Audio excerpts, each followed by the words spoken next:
আসসালামু আলাইকুম সম্মানিত দর্শক শ্রোতা। আজকে যেই ঘাসটি আপনাদেরকে দেখানো হচ্ছে এটি হলো ইন্দোনেশিয়ান স্মার্ট নেপিয়ার ঘাস।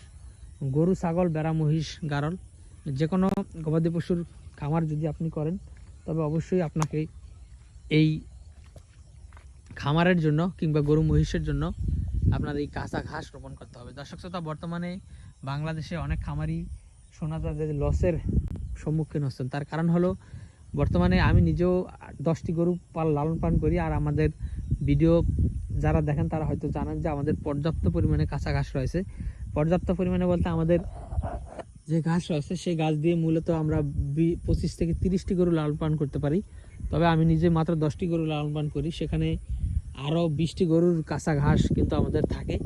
তো দর্শক শ্রোতা, আমরা মূলত এই ঘাসগুলো আমরা বিক্রি করে দিই। কাঁচা ঘাস আমরা বিক্রি করে থাকি 5 টাকা 6 টাকা কেজি দরে আমরা বিক্রি করে দিই কাঁচা ঘাস, এবং পাশাপাশি আমরা ঘাসের কাটিনও বিক্রি করে থাকি। অর্থাৎ যারা ঘাস রোপণ করে অর্থাৎ তাদেরকে আমরা কাটিং পাঠিয়ে দিয়ে থাকি কুরিয়ারে, যার কারণে আমাদের পর্যাপ্ত পরিমাণে আমাদের যা লাগে তার থেকে 3 গুণ ঘাস আমাদের রয়েছে। সে কারণে আমরা যত ঘাস গরু খেতে পারে গরুকে দেই, বাকিটা আমরা কাঁচা ঘাস হিসেবে বিক্রি করি, এবং আর যেটা থাকে সেটা আমরা কাটিনের জন্য যেগুলো রাখি সেগুলো আবার আমরা কাটিং করেও বিক্রি করি।